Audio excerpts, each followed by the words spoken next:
ಎಲ್ಲ ಗೃಹಲಕ್ಷ್ಮಿಯರಿಗೂ ಕೂಡ 4,000 ರೂಪಾಯಿ ಬಾಕಿ ಹಣ ಜಮೆ ಆಗ್ತಾ ಇದೆ. ಹೌದು, ನಿಮಗೂ ಕೂಡ ಹಣ ಬಂದಿಲ್ವಾ? ಹಾಗಾದ್ರೆ ಯಾವಾಗ ಹಣ ಬರುತ್ತೆ ನೋಡಿ. ಆಗಸ್ಟ್ ತಿಂಗಳು ಕೂಡ ಪ್ರಾರಂಭವಾಗಿದೆ.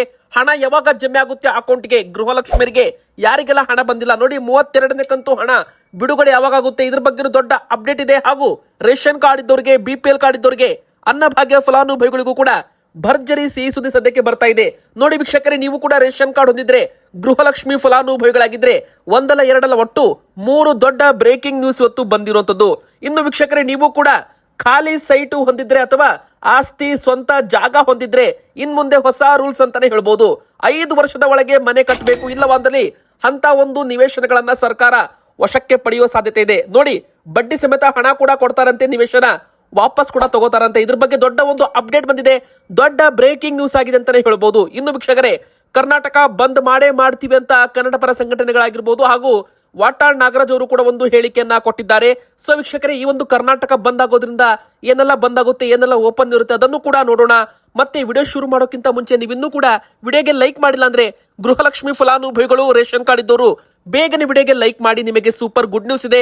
ಹಾಗೂ ಪ್ರತಿಯೊಬ್ರು ಕೂಡ ಕಮೆಂಟ್ ಬಾಕ್ಸ್ ಅಲ್ಲಿ ನಾವು ಒಂದು ಪ್ರಶ್ನೆ ಕೇಳ್ತೀವಿ, ಅದಕ್ಕೆ ಉತ್ತರ ಕೊಡಿ. ನಿಮಗೆ ಗೃಹಲಕ್ಷ್ಮಿ ಯೋಜನೆಯ 31ನೇ ಕಂತಿನ ಹಣ ಜಮೆ ಆಗಿದೆಯಾ, ಎಸ್ ಆರ್ ನೋ ಅಂತ ನಮಗೆ ದಯವಿಟ್ಟು ಕಮೆಂಟ್ ಮಾಡಿ. ಮತ್ತು ನಿಮಗೆ ಕೆಲವೊಬ್ರು 29, 30, 31 ಒಟ್ಟು 3 ಕಂತು ಹಣ ಬಂದಿಲ್ಲ ಅಂತ ಹೇಳ್ತಿದ್ದಾರೆ ನೋಡಿ. ಸರ್ಕಾರದಿಂದ 31 ಕಂತು ಹಣ ಹೋಗಿದೆ. ಈಗ 32ನೇ ಕಂತು ಹಣ ಕೂಡ ಬಿಡುಗಡೆ ಆಗುವ ಸಾಧ್ಯತೆ ಇದೆ. ಪ್ರತಿ ತಿಂಗಳು ಕೂಡ 1 ಕಂತು ಹಣ ಬಿಡುಗಡೆ ಆಗುತ್ತೆ. ಈ ಪ್ರಕಾರ ಆಗಸ್ಟ್ ತಿಂಗಳಲ್ಲಿ ಕೂಡ 1 ಕಂತು ಹಣ ಬಿಡುಗಡೆ ಆಗ್ಬೇಕು ಅಂತ ಇದೆ ನೋಡಿ. ವೀಕ್ಷಕರೇ, ಈಗಾಗಲೇ ಕಳೆದ 2 ತಿಂಗಳಿಂದ ಹಣ ಲೇಟ್ ಆಗಿ ಗೃಹಲಕ್ಷ್ಮಿಯರಿಗೆ ಜಮೆ ಆಗಿರುತ್ತದೆ. ಮತ್ತೆ ಇನ್ನು ಒಟ್ಟು 31 ಕಂತು ಕೊಟ್ಟಿದ್ದಾರೆ. ಗೃಹಲಕ್ಷ್ಮಿ ಯೋಜನೆ ಪ್ರಾರಂಭವಾಗಿ ಆಗಸ್ಟ್ ತಿಂಗಳಲ್ಲಿ 3 ವರ್ಷ ಕಂಪ್ಲೀಟ್ ಆಗ್ತಾ ಇದೆ. ಹೌದು, ಒಟ್ಟು 36 ತಿಂಗಳು ಕಂಪ್ಲೀಟ್ ಆಗ್ತಾ ಇದೆ. ಸೊ ಇಲ್ಲಿ 36 ಕಂತು ಸರ್ಕಾರ ಇಲ್ಲಿವರೆಗೂ ಕೊಡಬೇಕಾಗಿತ್ತು. ಆದ್ರೆ ಇಲ್ಲಿ 31ನೇ ಕಂತಿನವರೆಗೂ ಹಣ ಪೇಮೆಂಟ್ ಸರ್ಕಾರದಿಂದ ಮಾಡಲಾಗಿದೆ. ಅಂದ್ರೆ ಒಟ್ಟು 62,000 ರೂಪಾಯಿ ಹಣ ಈಗಾಗಲೇ ಗೃಹಲಕ್ಷ್ಮಿಯರಿಗೆ ಜಮೆ ಆಗಿರುವಂತದ್ದು. ಆದ್ರೆ ಈಗ ನೋಡಿ, 32, 33, 34 ಈ ಒಂದು ಕಂತುಗಳ ಹಣ ಯಾವಾಗ ಜಮೆ ಆಗುತ್ತೆ ಎಂಬುದು ಪ್ರಶ್ನೆ ಅಂತಾನೆ ಹೇಳ್ಬೋದು. ಇದಕ್ಕೋಸ್ಕರ ಸರ್ಕಾರದಿಂದ ಇನ್ನೂ ಕೂಡ ಯಾವುದೇ ರೀತಿ ಒಂದು ಅಧಿಕೃತ ಅಪ್ಡೇಟ್ ಅಂತೂ ಬಂದಿಲ್ಲ. ಆದ್ರೆ ಹಂತ ಹಂತವಾಗಿ ಬಾಕಿ ಹಣವನ್ನು ಕೂಡ ಜಮೆ ಮಾಡುವ ಪ್ರಕ್ರಿಯೆ ನಡೀತಾ ಇದೆ ನೋಡಿ. ವೀಕ್ಷಕರೇ, ಮರುವರ್ಜಿ ಪ್ರಕ್ರಿಯೆ ಮೂಲಕ ಅನರ್ಹ ಗೃಹಲಕ್ಷ್ಮಿಯರನ್ನ ತೆಗೆದು ಹಾಕಬಹುದು. ನಂತರ ಎಲ್ಲ ನೈಜ ಫಲಾನುಭವಿಗಳಿಗೆ, ಅರ್ಹ ಗೃಹಲಕ್ಷ್ಮಿಯರಿಗೆ ಬಾಕಿ ಹಣ ಕೂಡ ಹಂತ ಹಂತವಾಗಿ ಜಮೆ ಮಾಡೋದ್ರ ಮೂಲಕ ಬ್ಯಾಲೆನ್ಸ್ ಇದ್ದ, ಅಂದ್ರೆ ಇಷ್ಟು ಉಳಿಕೊಂಡ ಕಂತುಗಳನ್ನು ಕೂಡ ಕ್ಲಿಯರ್ ಮಾಡುವ ಸಾಧ್ಯತೆ ಇದೆ. ಈಗಾಗಲೇ ಗೃಹಲಕ್ಷ್ಮಿ ಯೋಜನೆಯಲ್ಲಿ CAG ಆಡಿಟ್ ವರದಿ ಪ್ರಕಾರ ಅನರ್ಹ ಫಲಾನುಭವಿಗಳು ತುಂಬಾ ಜಾಸ್ತಿ ಆಗಿದ್ದಾರೆ. ನಕಲಿ ಫಲಾನುಭವಿಗಳು ಕೂಡ ಇದ್ದಾರೆ. ಮತ್ತೆ ಇದು ತುಂಬಾ ಜನ ಬೇರೆಯವರ ಒಂದು ಬ್ಯಾಂಕ್ ಅಕೌಂಟ್ ಅನ್ನ ಬಳಸಿ ಗೃಹಲಕ್ಷ್ಮಿಯರ ಹೆಸರಲ್ಲಿ ಹಣವನ್ನ ಲೂಟಿ ಕೂಡ ಮಾಡಿರಬಹುದು ಅಂತ ಹೇಳಲಾಗ್ತಾ ಇದೆ. ಅಂದ್ರೆ 19,000 ಖಾತೆಗಳಿಗೆ ಒಂದೇ ನಂಬರ್ ಇರೋದು ಕೂಡ ಇಲ್ಲಿ ಪತ್ತೆಯಾಗಿದೆ. ಸೊ ಇಲ್ಲಿ ಒಂದೇ ಒಂದು ಮೊಬೈಲ್ ಸಂಖ್ಯೆ ಕೂಡ ಬೇರೆಯವರದ್ದು ಇರಬಾರ್ದು. ಈ ತರ ಒಂದು ಕಂಡೀಷನ್ ಮಾಡಿ ಗೃಹಲಕ್ಷ್ಮಿಗೆ ಹೊಸ ಒಂದು ನಿಯಮಗಳನ್ನು ತರೋದ್ರ ಮೂಲಕ ಇದರಲ್ಲಿ ಎಲ್ಲ ನೈಜ ಫಲಾನುಭವಿಗಳಿಗೆ ಮಾತ್ರ ಎಂಟ್ರಿ ಕೊಟ್ಟು ಎಲ್ಲ ಅನರ್ಹ ಫಲಾನುಭವಿಗಳನ್ನ ಹೆಸರನ್ನ ತೆಗೆದು ಹಾಕಲಾಗುತ್ತೆ ಅಂತ ಹೇಳಲಾಗಿದೆ. ಸೊ ವೀಕ್ಷಕರೇ, ಈಗ ಮರುವರ್ಜಿ ಪ್ರಕ್ರಿಯೆ ಕೂಡ ಈ ಆಗಸ್ಟ್ ತಿಂಗಳಲ್ಲಿ ಪ್ರಾರಂಭವಾಗುತ್ತೆ. ಆದ್ರೆ ಇಲ್ಲಿ ನೋಡಿ, ನೀವು ಬಯೋಮೆಟ್ರಿಕ್ ಆಗಿರ್ಬೋದು, ನಿಮ್ಮ ಮುಖಚೇರೆ ದೃಢೀಕರಣ ಕೊಡಬೇಕಾಗುತ್ತೆ. ಇನ್ನೊಂದು ಕಡೆಗೆ ಹೇಳಬೇಕಂದ್ರೆ, ಮರುವರ್ಜಿ ಪ್ರಕ್ರಿಯೆ ಮನೆ ಬಾಗಿಲಿಗೂ ಕೂಡ ಬರುವ ಸಾಧ್ಯತೆ ಇದೆ. ಅಂದ್ರೆ ನಿಮ್ಮ ಮನೆ ಬಾಗಿಲಿಗೆ ಒಂದು ಅರ್ಜಿ ನಮೂನೆ ಕೂಡ ಬರುತ್ತೆ. ಅದನ್ನ ನೀವು ತುಂಬಿ ವಾಪಸ್ ಕೂಡ ಕೊಡಬೇಕಾಗುತ್ತೆ. ಯಾವ ತರ ಅಂದ್ರೆ, ಈಗ ಗೃಹ ಜ್ಯೋತಿ ಯೋಜನೆ ಏನು ಮರುವರ್ಜಿ ಪ್ರಕ್ರಿಯೆ ನಡೀತಾ ಇದೆ, ಬೆಸ್ಕಾಂ ಮೀಟರ್ ರೀಡರ್ಸ್ ಆಗಿರ್ಬೋದು ಸಿಬ್ಬಂದಿಗಳು ಮನೆ ಬಾಗಿಲಿಗೆ ಬಂದು ಗೃಹ ಜ್ಯೋತಿಯ ಒಂದು ಅರ್ಜಿ ಕೂಡ ಕೈ ಕೊಡ್ತಿದ್ದಾರೆ. ಮತ್ತೆ ಆನ್ಲೈನ್ ಮೊಬೈಲ್ ಅಲ್ಲೂ ಕೂಡ ಅವರು ಎಂಟ್ರಿ ಕೂಡ ಮಾಡ್ಕೋತಾ ಇದ್ದಾರೆ. ಈ ಪ್ರಕಾರ ಗೃಹಲಕ್ಷ್ಮಿ ಯೋಜನೆಗೂ ಕೂಡ ಸಿಬ್ಬಂದಿಗಳನ್ನ ಬಳಸಿ ಮತ್ತು ಅಂಗನವಾಡಿ ಕಾರ್ಯಕರ್ತರನ್ನ ಬಳಸಿ ಈ ಒಂದು ಗೃಹಲಕ್ಷ್ಮಿ ಯೋಜನೆ ಮರುವರ್ಜಿ ಪ್ರಕ್ರಿಯೆ ಯಾವ ತರ ನಡೆಸಬೇಕು ಅಂತ ಸರ್ಕಾರ ಇನ್ನೂ ಕೂಡ ಚರ್ಚೆ ಮಾಡ್ತಾ ಇದೆ. ಇನ್ನು ವೀಕ್ಷಕರೇ, ಮುಖ್ಯವಾಗಿ ಹೇಳಬೇಕಂದ್ರೆ ಈ ಆಗಸ್ಟ್ ತಿಂಗಳಲ್ಲಿ ಮರುವರ್ಜಿ ಪ್ರಕ್ರಿಯೆ ಕೂಡ ಪ್ರಾರಂಭವಾಗುವ ಸಾಧ್ಯತೆ ಇದೆ. ಹೀಗಾಗಿ ಗೃಹಲಕ್ಷ್ಮಿಯವರು ಮುಖ್ಯವಾಗಿ Aadhaar card, voter card, ration card, ನಿಮ್ಮ ಮೊಬೈಲ್ ಸಂಖ್ಯೆ ರೆಡಿ ಇಟ್ಕೊಂಡಿರ್ಬೇಕಾಗುತ್ತೆ. ಯಾಕಂದ್ರೆ ನೀವು ಕೊಟ್ಟಿರೋ ಮೊಬೈಲ್ ಸಂಖ್ಯೆಗೆ OTP ಕೂಡ ಹೋಗುತ್ತೆ. ಆ ಒಂದು OTP ಕೂಡ ನೀವು ಎಂಟರ್ ಮಾಡಬೇಕು. ಸೊ ನಿಮ್ಮ ಮೊಬೈಲ್ ಸಂಖ್ಯೆ ಕೂಡ ಆಕ್ಟಿವ್ ಇರಬೇಕು. ಇನ್ನು ಯಾರದ್ದೋ ಬೇರೆಯವ್ರದ್ದು ಮೊಬೈಲ್ ನಂಬರ್ ಇದ್ರೆ ನಡೆಯೋದಿಲ್ಲ, ಗೃಹಲಕ್ಷ್ಮಿಯರ ಮೊಬೈಲ್ ನಂಬರ್ ಇರಬೇಕು. ಮತ್ತು ಕಡ್ಡಾಯವಾಗಿ ಅದು ಆಧಾರ್ ಕಾರ್ಡ್ ಮತ್ತು ಬ್ಯಾಂಕ್ ಅಕೌಂಟ್ಗೂ ಕೂಡ ಲಿಂಕ್ ಆಗಿರಬೇಕು ಅಂತ ಹೇಳಲಾಗ್ತಾ ಇದೆ. ಈ ಮೂಲಕ ಅನರ್ಹ ಫಲಾನುಭವಿಗಳನ್ನ ತೆಗೆದು ಹಾಕಲಾಗುತ್ತೆ. ಆದ್ರೆ ತುಂಬಾ ಜನ ಹಣ ಬಂದಿಲ್ಲ ಅಂತ ಹೇಳ್ತಿದ್ದಾರೆ ನೋಡಿ. ವೀಕ್ಷಕರೇ, ಒಟ್ಟು ಹೇಳಬೇಕಂದ್ರೆ ಇಲ್ಲಿವರೆಗೂ 3,89,000 ಹತ್ರ 4 ಲಕ್ಷ ಅನರ್ಹ ಫಲಾನುಭವಿಗಳಿಗೆ ಸರ್ಕಾರ ಹಣ ಹಾಕೋದು ನಿಲ್ಲಿಸಿದೆ. ಯಾಕಂದ್ರೆ ಅವರು ಅನರ್ಹ ಫಲಾನುಭವಿಗಳಂತ ಗುರುತು ಕೂಡ ಮಾಡಲಾಗಿದೆ. ಇನ್ನು ಬಾಕಿ ಕಂತು ಹಣ ಕೂಡ ಆಗಸ್ಟ್ ತಿಂಗಳಲ್ಲಿ ಬಿಡುಗಡೆ ಆಗಲಿದೆ. 31ನೇ ಕಂತಿನವರೆಗೂ ಹಣ ಹೋಗಿದೆ. ಈಗ 32ನೇ ಕಂತು ಹಣ ಕೂಡ ಜಮೆ ಆಗ್ತಾ ಇದೆ ಅಂತಾನೆ ಹೇಳ್ಬೋದು.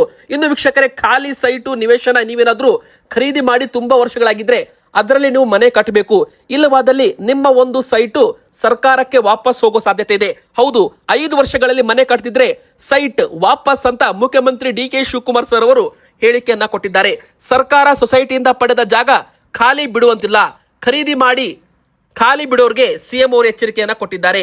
ಹೌದು, ಸರ್ಕಾರ ಅಥವಾ ಸೊಸೈಟಿಗಳಿಂದ ಪಡೆದ ಯಾವುದೇ ರೀತಿಯ ಖಾಲಿ ನಿವೇಶನಗಳಲ್ಲಿ ಸೈಟುಗಳಲ್ಲಿ 5 ವರ್ಷದ ಒಳಗೆ ಮನೆ ನಿರ್ಮಾಣ ಮಾಡದಿದ್ರೆ ಅಂತ ನಿವೇಶನಗಳನ್ನ ಸರ್ಕಾರ ಹಿಂಪಡೆಯಲಿದೆ ಅಂತ ಮುಖ್ಯಮಂತ್ರಿ ಡಿ.ಕೆ. ಶಿವಕುಮಾರ್ ಸರ್ ಅವರು ಒಂದು ಹೇಳಿಕೆಯನ್ನ ಕೊಟ್ಟಿದ್ದಾರೆ. ತ್ಯಾಜ್ಯದಿಂದ ಸ್ವಾತಂತ್ರ್ಯ ಅಭಿಯಾನ ಕಾರ್ಯಕ್ರಮಕ್ಕೆ ಚಾಲನೆ ನೀಡಿ ಮಾತನಾಡಿದ ಇವರು, ಬಿಡಿಎ ಸೇರಿದಂತೆ ಸರ್ಕಾರ ಮತ್ತು ಸೊಸೈಟಿಯಿಂದ ಪಡೆದ ಸೈಟುಗಳು ಮತ್ತು ಯಾವುದೇ ಸೊಸೈಟಿಯಿಂದ ಪಡೆದ ನಿವೇಶನ ಇನ್ವೆಸ್ಟ್ಮೆಂಟ್ ಎಂದು ದೀರ್ಘಕಾಲ ಖಾಲಿ ಬಿಟ್ರೆ ಅಂತ ನಿವೇಶನ ಹಿಂದೆ ಪಡೆಯಲಾಗುತ್ತೆ. ಖಾಲಿ ನಿವೇಶನಗಳಿಗೆ ಅಂದ್ರೆ ಖಾಲಿ ಸೈಟುಗಳಿಗೆ ಕಾಂಪೌಂಡ್ ನಿರ್ಮಿಸಬೇಕು, ಇಲ್ಲವೇ ಚಿಕ್ಕದಾಗಿ ಒಂದು ಮನೆ ಕೂಡ ನಿರ್ಮಿಸಬೇಕು. ಆದ್ರೆ ಖಾಲಿ ನಿವೇಶನ ಬಿಡಬಾರದು, ನಿವೇಶನದಲ್ಲಿ ಕಸ ಸುರಿಯಲು ಅವಕಾಶ ಮಾಡಬಾರದು. ಇವುಗಳನ್ನು ಉಲ್ಲಂಘಿಸಿದರೆ ಸರ್ಕಾರ ಕಟ್ಟುನಿಟ್ಟಿನ ಕ್ರಮ ಕೈಗೊಳ್ಳುತ್ತೆ. ಅಂತ ನಿವೇಶನಗಳಿಗೆ 2 ಪಟ್ಟು ತೆರಿಗೆ ವಿಧಿಸಿ ಮುಂದಿನ ಕಾನೂನು ಕ್ರಮ ಕೈಗೊಳ್ಳಲಾಗುತ್ತೆ ಅಂತ ಮಾಲೀಕರಿಗೆ ಎಚ್ಚರಿಕೆ ಕೂಡ ಕೊಟ್ಟಿದ್ದಾರೆ. ಸರ್ಕಾರ ನಿವೇಶನ ಕೊಟ್ಟಿರೋದು ಮನೆ ಕಟ್ಕೊಳ್ಳಿಲ್ಲ ಅಂತ. 20-30 ವರ್ಷದ ಇನ್ನೂ ಮನೆ ಕಟ್ಟಲು ಆಗದಿದ್ರೆ ಅವರು ಕೊಟ್ಟಿರೋ ಹಣಕ್ಕೆ ಬಡ್ಡಿ ಸೇರಿ 2ರಷ್ಟು ಹಣ ನೀಡಿ ನಿವೇಶನ ಹಿಂಪಡಿತೀವಿ ಅಂತ. ಬೆಂಗಳೂರಿನ ಆಸ್ತಿ ಸರ್ಕಾರದಲ್ಲ, ಬೆಂಗಳೂರು ನಿಮ್ಮ ಆಸ್ತಿ, ಅದನ್ನ ಸ್ವಚ್ಛವಾಗಿ ಇರಿಸಿಕೊಳ್ಳೋದು ನಿಮ್ಮ ಜವಾಬ್ದಾರಿ ಅಂತಾನೂ ಕೂಡ ಮುಖ್ಯಮಂತ್ರಿ ಡಿ.ಕೆ. ಶಿವಕುಮಾರ್ ಸರ್ ಅವರು ಹೇಳಿದ್ದಾರೆ. ಅಂದ್ರೆ ತುಂಬಾ ಜನ 20-30 ವರ್ಷ ಆದ್ರೂ ಕೂಡ ಮನೆ ಕಟ್ಟಿರಲ್ಲ ಅಂತ ಖಾಲಿ ನಿವೇಶನಗಳನ್ನ ಸರ್ಕಾರ ಬಡ್ಡಿ ಸಮೇತ ಹಣ ಅವರಿಗೆ ವಾಪಸ್ ಕೊಟ್ಟು, ಅವ್ರು ಕೊಟ್ಟಿರೋ ಹಣ ಅವರಿಗೆ ವಾಪಸ್ ಕೊಟ್ಟು ನಂತರ ಅದನ್ನ ವಶಕ್ಕೆ ಕೂಡ ಪಡೆಯಬಹುದು ಅಂತ ಹೇಳಲಾಗಿದೆ. ಸೊ ಇದು ದೊಡ್ಡ ಬ್ರೇಕಿಂಗ್ ನ್ಯೂಸ್ ಆಗಿದೆ. ಇನ್ನು ಕರ್ನಾಟಕ ಬಂದ್ ಮಾಡೇ ಮಾಡ್ತೀವಿ ಅಂದ್ರೆ ನೋಡಿ, ಇದು ಒಂದು ವಾಟಾಳ್ ನಾಗರಾಜ್ ಸರ್ ಅವರು ಮತ್ತೊಮ್ಮೆ ಒಂದು ಹೇಳಿಕೆಯನ್ನ ಕೊಟ್ಟಿದ್ದಾರೆ. ಕಾವೇರಿ ನದಿ ನೀರು ತಮಿಳುನಾಡಿಗೆ ಬಿಡಬಾರದು, ಒಂದು ವೇಳೆ ಬಿಟ್ರೆ ಅಖಂಡ ಕರ್ನಾಟಕ ಬಂದ್ ಅಂತ ಮೊದಲೇ ಘೋಷಣೆ ಆಗಿತ್ತು. ಈಗ ಆ ಪ್ರಕಾರ ಇದೇ ಒಂದು 13ನೇ ತಾರೀಕು ಆಗಸ್ಟ್ 13ರಂದು ಅಖಂಡ ಕರ್ನಾಟಕ ಬಂದ್ಗೆ ಕರೆ ಕೊಡಲಾಗಿದೆ. ಮತ್ತೆ ಯಾವುದೇ ಕಾರಣಕ್ಕೂ ಬಂದಿಂದ ಹಿಂದೆ ಸರಿಯಲ್ಲ ಅಂತ ಒಂದು ಸಂಘಟನೆಗಳು ಹೇಳಿಕೆಯನ್ನ ಕೊಟ್ಟಿರುವಂತದ್ದು. ಕಾವೇರಿ ನದಿ ನೀರು ವಿಚಾರವಾಗಿ ರಾಜ್ಯದ ರೈತರ ಹಾಗೂ ಜನರ ಹಿತ ಕಾಯಲು ಸರ್ಕಾರ ಬದ್ಧವಾಗಿದೆ, ಆತಂಕ ಪಡುವ ಅಗತ್ಯವಿಲ್ಲ. ಕನ್ನಡ ಪರ ಸಂಘಟನೆಗಳು ಕರ್ನಾಟಕ ಬಂದ್ ಕೈ ಬಿಡಬೇಕು ಅಂತ ಮುಖ್ಯಮಂತ್ರಿ ಡಿ.ಕೆ. ಶಿವಕುಮಾರ್ ಸರ್ ಅವರು ಮನವಿ ಮಾಡಿದ್ದಾರೆ. ಅದಾಗೂ ಕೂಡ ಕನ್ನಡ ಪರ ಹೋರಾಟಗಾರರ ವಾಟಾಳ್ ನಾಗರಾಜ್ ಅವರು ಯಾವುದೇ ಕಾರಣಕ್ಕೂ ಕರ್ನಾಟಕ ಬಂದ್ ಹಿಂದೆ ಪಡೆಯಲ್ಲ ಅಂತ ತಿಳಿಸಿರುವಂತದ್ದು. ವೀಕ್ಷಕರೇ, ಹಾಗಾದ್ರೆ ಈ ಒಂದು ಬಂದ್ ಅಲ್ಲಿ ಏನೆಲ್ಲ ಬಂದ್ ಆಗಲಿದೆ ಅಂದ್ರೆ ಕರ್ನಾಟಕ ಬಂದ್ ಅಲ್ಲಿ ಏನೆಲ್ಲ ಇರುತ್ತೆ, ಏನೆಲ್ಲ ಸೇವೆಗಳು ಇರೋದಿಲ್ಲ ನೋಡಿ. ಮುಖ್ಯವಾಗಿ ಹೇಳ್ಬೇಕಂದ್ರೆ ತುಂಬಾ ಜನ ಕೇಳೋದು ಶಾಲೆ, ಕಾಲೇಜು ಮತ್ತು ಸಾರಿಗೆ ಸಂಚಾರದ ಬಗ್ಗೆ. ನೋಡಿ, ಇದ್ರ ಬಗ್ಗೆ ಯಾವುದೇ ರೀತಿಯ ಅಧಿಕೃತ ಆದೇಶ ಸರ್ಕಾರದಿಂದ ಒಂದು ಬಂದಿಲ್ಲ. 12ನೇ ಆಗಸ್ಟ್ ಅಂದು ಇದರ ಬಗ್ಗೆ ಅಧಿಕೃತ ಒಂದು ಅಪ್ಡೇಟ್ ಕೂಡ ಬರುತ್ತೆ. ನೋಡಿ ವೀಕ್ಷಕರು, ಒಂದು ವೇಳೆ ಪ್ರತಿಭಟನೆ ಮತ್ತು ಕರ್ನಾಟಕ ಬಂದ್ ಯಶಸ್ವಿ ಆದ್ರೆ, ಸಾರಿಗೆ ಸಂಚಾರಕ್ಕೆ ಅಡ್ಡಿ ಆದ್ರೆ, ಅವಾಗ ಬಸ್ ಸಂಚಾರ ಬಂದ್ ಆದ್ರೆ ಅನಿವಾರ್ಯವಾಗಿ ಶಾಲೆಗಳನ್ನ ಬಂದ್ ಮಾಡಬೇಕಾಗುತ್ತೆ. ಆದ್ರೆ ಅಧಿಕೃತವಾಗಿ ಆಯಾ ಜಿಲ್ಲಾಧಿಕಾರಿಗಳು ಈ ಒಂದು ನಿರ್ಧಾರ ತಗೋತಾರೆ. ಸೊ ನಿಮಗೆ 12ನೇ ತಾರೀಕು ಅಥವಾ 13ನೇ ತಾರೀಕು ಬೆಳಿಗ್ಗೆ ಹೊತ್ತಿಗೆ ಇದರ ಬಗ್ಗೆ ಅಪ್ಡೇಟ್ ಸಿಗಲಿದೆ. ಸೊ ಸದ್ಯಕ್ಕೆ ಅಂತೂ ಏನು ಕೂಡ ಹೇಳಕ್ ಬರಲ್ಲ. ಇನ್ನು ಎರಡನೇದಾಗಿ ಹೇಳ್ಬೇಕಂದ್ರೆ ಆಟೋ ಚಾಲಕರ ಸಂಘ ಮತ್ತು ಓಲಾ ಊಬರ್ ಈ ಒಂದು ಆನ್ಲೈನ್ ಆಟೋ ಚಾಲಕರ ಸಂಘವು ಕೂಡ ಬೆಂಬಲವನ್ನು ಕೊಟ್ಟಿರುವಂತದ್ದು. ಇನ್ನು ವೀಕ್ಷಕರೇ, ಮುಖ್ಯವಾಗಿ ಹೇಳ್ಬೇಕಂದ್ರೆ ಬೀದಿ ಬದಿ ವ್ಯಾಪಾರಸ್ಥರು ಕೂಡ ಬಂದ್ಗೆ ಒಂದು ಒಪ್ಪಂದವನ್ನ ಕೊಟ್ಟಿದ್ದಾರೆ, ಅಂದ್ರೆ ಬೆಂಬಲವನ್ನ ಕೊಟ್ಟಿದ್ದಾರೆ. ಸೊ ಇಲ್ಲಿ ಬೀದಿ ಬದಿ ವ್ಯಾಪಾರಸ್ಥರು ತಮ್ಮ ಅಂಗಡಿಗಳನ್ನ ಬಂದ್ ಮಾಡ್ತಾರೆ, ಮತ್ತೆ ಜನರು ಕೂಡ ತಮ್ಮ ಅಂಗಡಿಗಳನ್ನ ಸ್ವಯಂ ಪ್ರೇರಿತವಾಗಿ ಬಂದ್ ಮಾಡೋದಕ್ಕೆ ಕೂಡ ಹೇಳಿರುವಂತದ್ದು. ಸೊ ಈ ಒಂದು ಬಂದ್ ಯಶಸ್ವಿಯಾಗಿ ನಡೀಬಹುದು ಅಂತ ಹೇಳಲಾಗ್ತಾ ಇದೆ. ಇನ್ನುಳಿದಂತೆ ಹಾಸ್ಪಿಟಲ್ ಆಗಿರ್ಬೋದು, ಮೆಡಿಕಲ್ ಶಾಪ್, ಹಾಲು, ತರಕಾರಿಗಳು ಕೂಡ ನಿಮಗೆ ಎಂದಿನಂತೆ ಸಿಗಲಿದೆ ಅಂತಾನೂ ಕೂಡ ಇಲ್ಲಿ ಹೇಳಲಾಗಿದೆ. ಇನ್ನು ವೀಕ್ಷಕರೇ, BPL ಕಾರ್ಡ್ ಇದ್ದವರಿಗೆ, ರೇಷನ್ ಕಾರ್ಡ್ ಇದ್ದವರಿಗೆ ಏನು ಗುಡ್ ನ್ಯೂಸ್ ಅಂತ ನೀವು ಕೇಳಬಹುದು. ಇದರಲ್ಲೂ ನಮ್ಮ ರಾಜ್ಯದ ರೇಷನ್ ಕಾರ್ಡ್ ಇದ್ದವರಿಗೆ, ಅದರಲ್ಲೂ ನಮ್ಮ ರಾಜ್ಯದ ಸರ್ಕಾರಿ ಆಸ್ಪತ್ರೆಗಳಿಗೆ ಚಿಕಿತ್ಸೆಗೆ ಬರುವ APL ಪಡಿತರ ಚೀಟಿ ಹೊಂದಿರೋರು ಕೂಡ ಉಚಿತವಾಗಿ ಅಥವಾ ಕಡಿಮೆ ದರದಲ್ಲಿ ರಕ್ತ ಒದಗಿಸಲು ತೀರ್ಮಾನಿಸಲಾಗಿದೆ. ಸದ್ಯದಲ್ಲಿ ಈ ಬಗ್ಗೆ ಕ್ರಮ ತಗೋತೀವಿ ಅಂತ ಆರೋಗ್ಯ ಸಚಿವರು UT ಖಾದರ್ ಸರ್ ಅವರು ಒಂದು ತಿಳಿಸಿದ್ದಾರೆ. ನೋಡಿ ವೀಕ್ಷಕರೇ, APL ಕಾರ್ಡ್ ಇದ್ದವರಿಗೂ ಕೂಡ ಒಂದು ಭರ್ಜರಿ ಗುಡ್ ನ್ಯೂಸ್ ಅಂತಾನೆ ಹೇಳ್ಬೋದು.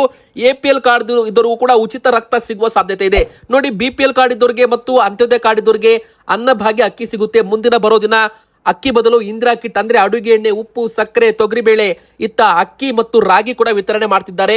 ಇನ್ನು ಮುಂದಿನ ಬರೋ ದಿನ APL ಕಾರ್ಡ್ ಇದ್ದವರಿಗೂ ಕೂಡ ಕಡಿಮೆ ದರದಲ್ಲಿ ಮತ್ತು ಒಂದು ರಿಯಾಯಿತಿ ದರದಲ್ಲಿ ಚಿಕಿತ್ಸೆ ಕೂಡ ಆಸ್ಪತ್ರೆಗಳಲ್ಲಿ ಸಿಗುವಂತೆ ಮಾಡ್ತೀವಂತ ಮತ್ತೊಂದು ಘೋಷಣೆಯನ್ನು ಕೂಡ ಮಾಡಿರುವಂತದ್ದು. ನೋಡಿ, BPL ಕಾರ್ಡ್ ಇದ್ದವರಿಗೆ ಮತ್ತು ಅಂತ್ಯೋದಯ ಕಾರ್ಡ್ ಇದ್ದವರಿಗೆ ಮಾತ್ರ ತುಂಬಾ ಯೋಜನೆಗಳ ಲಾಭ ಸಿಗುತ್ತೆ, ಆದ್ರೆ APL ಕಾರ್ಡ್ ಇದ್ದವರಿಗೆ ಯೋಜನೆಗಳ ಲಾಭ ಸಿಗ್ತಾ ಇಲ್ಲ, ತುಂಬಾ ಲಾಭಗಳು ಸಿಗ್ತಾ ಇಲ್ಲ.